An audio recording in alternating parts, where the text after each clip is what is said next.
The federal government says it's been cracking down on Canadians skirting the tax man with foreign bank accounts. It touts 50 convictions for offshore tax evasion. But we found out that's not exactly the case. Alison Crawford explains why. The federal government says it's tough on Canadians who stash their cash offshore, obtaining dozens of convictions since 2006. The fact is, the list was wrong. Ravi Hira says his client, Robert Chen, shouldn't be on a Canada Revenue Agency list of offshore tax convictions. Now, Chen was convicted of tax evasion 5 years ago, but not for squirreling cash away in a tropical paradise.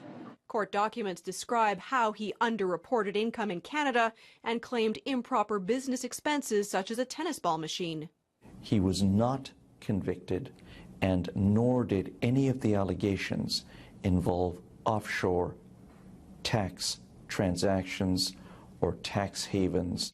The CRA list also says Chen spent more than 2 years in prison. The truth is, he got 15 months house arrest with permission to travel abroad. Our analysis shows Chen isn't alone. We interviewed Crown prosecutors, defense lawyers, reviewed court documents, and found only 8 out of 25 cases related to people convicted of hiding their assets in secretive offshore tax havens. Obviously legitimate convictions include Montreal mobsters Niccolo Rizzuto and Francesco Del Balso, and among the mislabeled, a guy who claimed his parents as dependents even though they lived in Hong Kong. Even when the agency wins a case entirely on evidence of tax evasion in Canada, the CRA says it could still be considered an offshore conviction. All it takes are links to assets outside Canada. I think Canadians want us to be able to get that, and it's as legitimate to call that a link to offshore accounts as any other case. It's slim pickings.